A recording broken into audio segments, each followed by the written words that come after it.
Olá, queridos. Meu nome é Heraldo Gabri, sou pastor das Assembleias de Deus no Ministério de Madureira, moro na cidade de Caldas da Rainha, aqui em Portugal.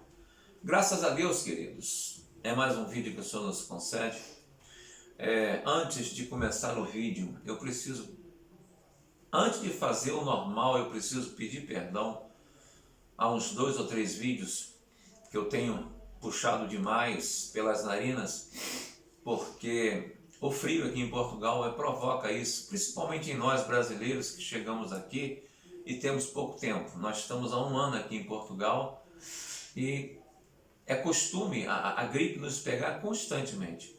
Então, por esse motivo, eu peço perdão a vocês se eu der um deslize aqui de vez em quando puxar pela respiração através do nariz, é porque é complicado. Amém? Muito obrigado.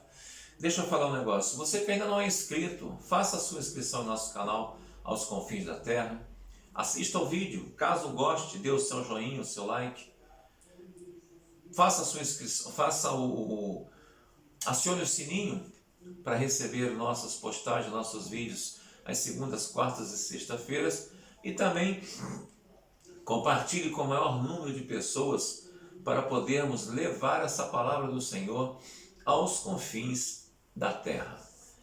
Queridos, hoje é a terceira parte do assunto, o arrebatamento da igreja. Falamos sobre o arrebatamento da igreja, parte 1, fizemos uma pequena introdução sobre o homem na salvação, o viver a salvação. Falamos a segunda parte, mais ou menos como seria esse arrebatamento. E hoje nós queremos falar o seguinte: quem será buscado neste arrebatamento que irá acontecer? Não sei a hora. Pasmem vocês, pode ser enquanto eu estiver gravando este vídeo. Deus nos abençoe. Vamos então ao assunto. Lá em capítulo 14, versículos 3 e 4, capítulo 14, versículos 3 e 4 de João, a palavra do Senhor nos fala sobre aquele assunto que ele fala o seguinte: veja bem, se eu for e vos preparar lugar, eu voltarei e vos levarei para mim mesmo, para que possais estar onde eu estou. E para onde eu vou, vós conheceis o caminho. João capítulo 14, versículos 3 e 4. Quem será buscado no arrebatamento?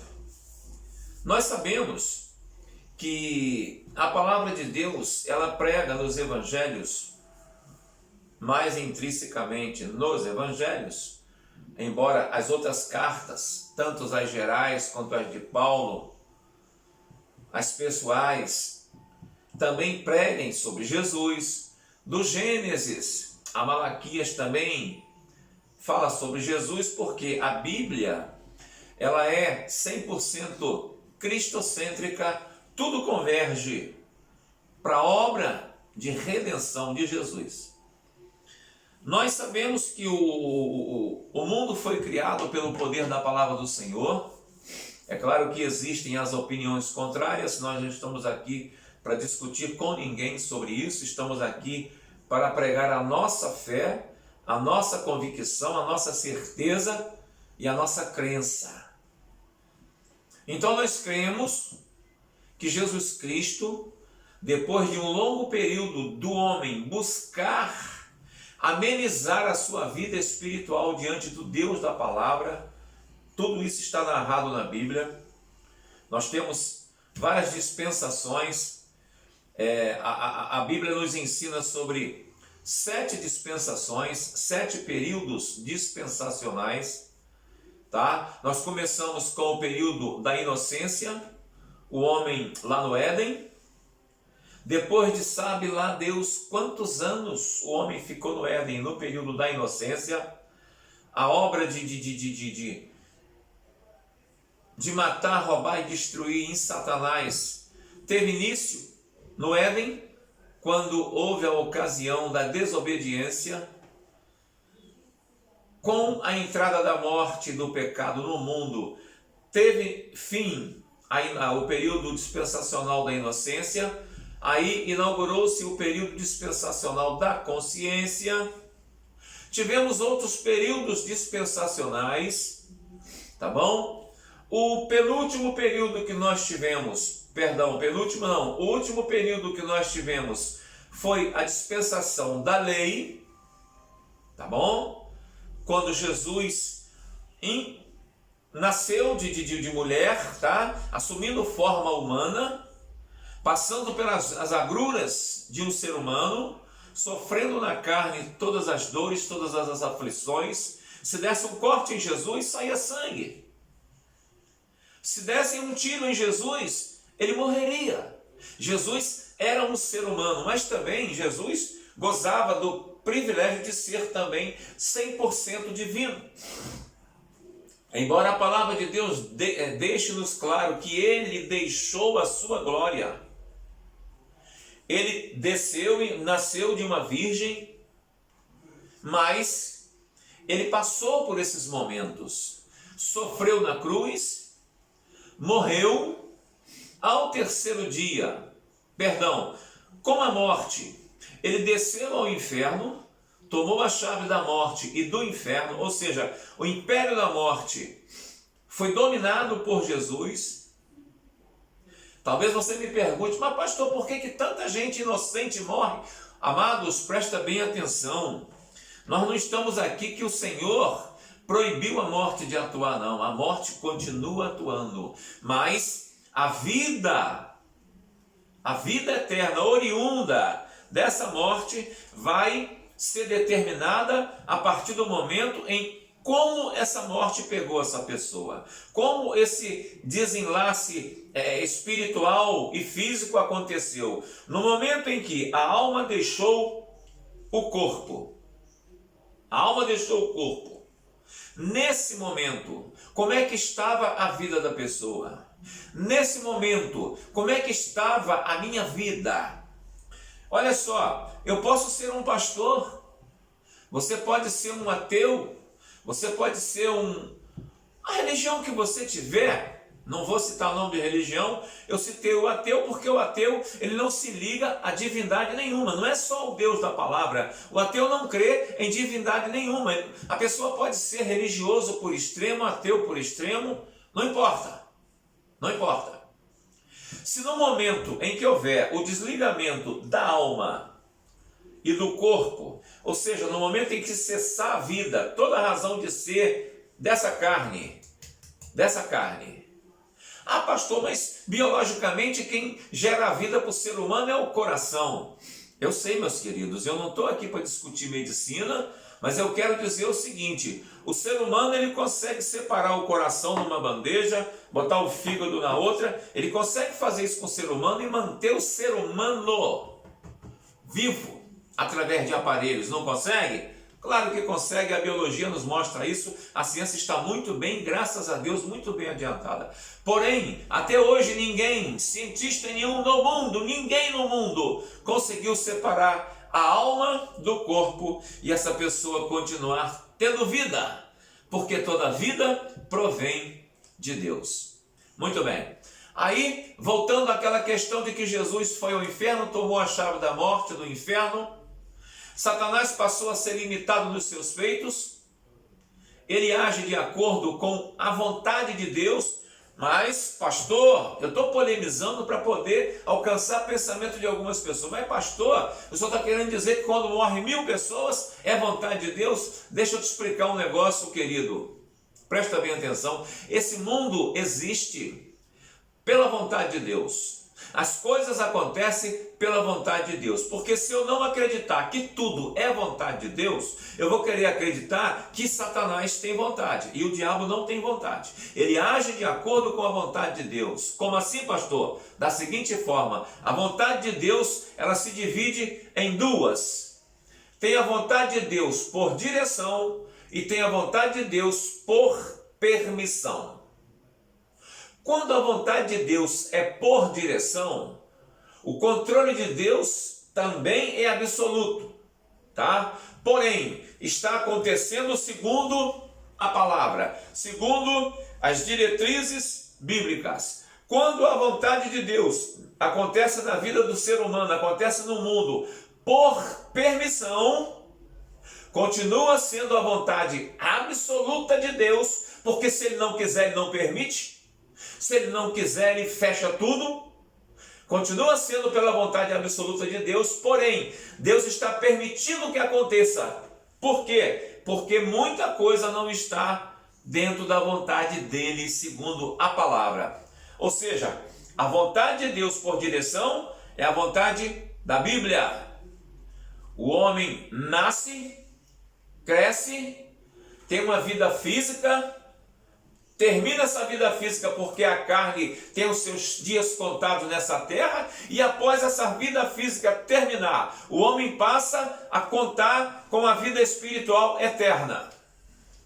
Quando é da vontade, por permissão de Deus, o homem também nasce, goza de todas as coisas desse mundo, de todos os privilégios que todo mundo tem, e depois que esses privilégios acabam, que a vida física termina, se não foi uma vida física de acordo com a vontade diretiva de Deus, foi de acordo com a vontade permissiva de Deus. E a vontade permissiva de Deus dá ao ser humano todos os direitos que tem aquele que vive a vontade de Deus. E quando é da vontade permissiva de Deus, ao desenlace, à separação, à morte física, a carne torna o pó que o deu, e o espírito e alma tornam a Deus. Por quê?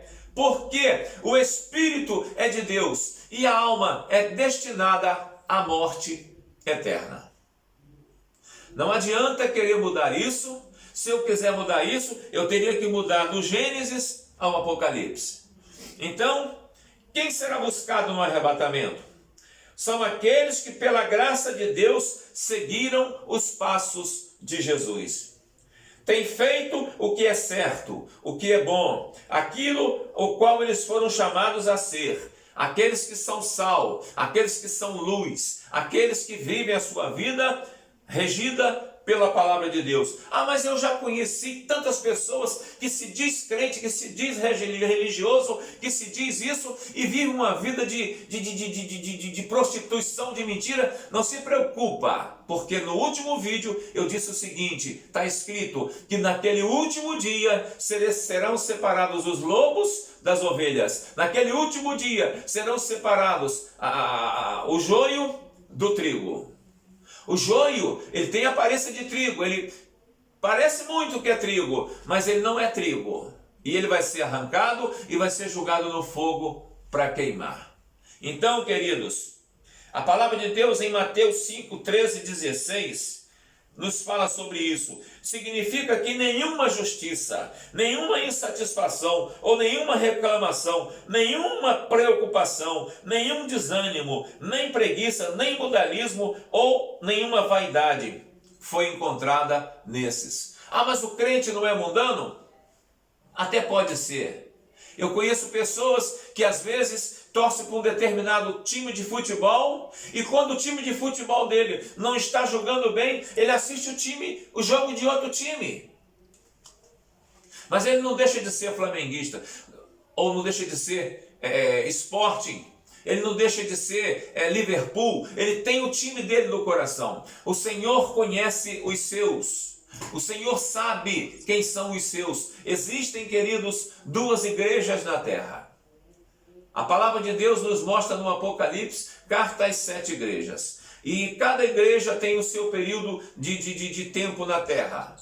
A igreja de Laodiceia e a igreja de Filadélfia representam justamente o período de tempo da igreja de Jesus Cristo na terra. A igreja de Laodiceia representa aquela igreja que faz a vontade permissiva de Deus, a igreja morna, a igreja que o Senhor tem vontade de vomitar da terra. Mas em compensação, a igreja Filadélfia é a igreja que faz a vontade por direção de Deus, É a igreja direcionada por Deus. Assim como tem crentes que são crentes Filadélfia e são crentes Laodiceias. Assim também tem crentes que fazem a vontade de Deus e não fazem a vontade de Deus. Ah, mas eu não sou crente, eu não faço a vontade de Deus. Não tem problema, não tem problema. Você tem condição de, nesse momento, parar tudo e começar a fazer a vontade de Deus. Agora, eu não posso te enganar. Que nem eu perguntei, quem será buscado no arrebatamento? Quem será buscado no arrebatamento?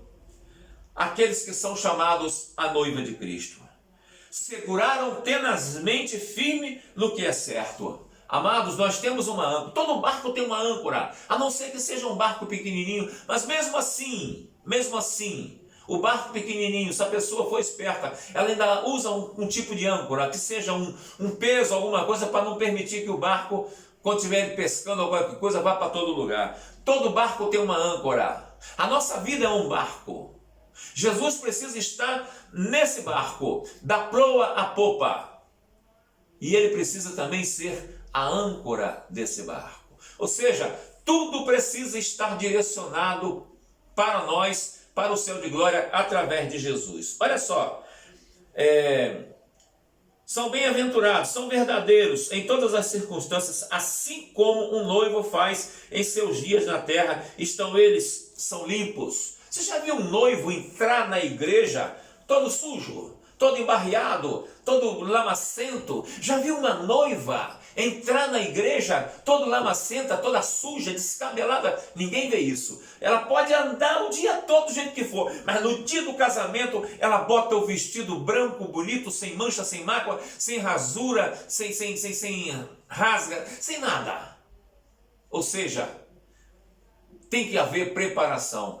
Quem será levado no arrebatamento? Aquele que estiver preparado para esse arrebatamento. Pastor, como eu me preparo para este arrebatamento? Eu vivendo a palavra de Deus, aceitando a Jesus como único e suficiente Senhor e Salvador das nossas almas. Somente assim, vivendo a palavra com lisura. Olha só, estejamos felizes e nos alegremos e demos-lhes glória, porque o Cordeiro é vindo. A sua noiva já se aprontou, a igreja já está pronta. Tem pessoas que estão fazendo disso, daquilo, deixando a desejar, metendo a mão na salva, fazendo tudo. Mas existe uma igreja apta a morar no céu. Existe uma igreja pura. Eu digo porque a palavra de Deus me garante isso. Essa igreja chama-se Filadélfia. Veja bem. O cordeiro é vindo e sua noiva já se aprontou. É-lhe dado vestir-se de puro linho fino, porque o linho fino são as justiças dos santos. Apocalipse 19, versículos 7 e 8. Querido, quem será buscado no arrebatamento? Todo aquele que achar o seu nome escrito no livro da vida. O arrebatamento é uma verdade, está prestes a acontecer. Prepara-te, ó Israel. Estou falando baseado nos dias de hoje. Essa frase foi falada quando Deus quis se encontrar com Israel para poder ajustar as contas com Israel. Eu vou falar hoje para a igreja: prepara-te, ó igreja, para encontrares com o seu Deus. Eu creio nessa palavra. Você pode crer?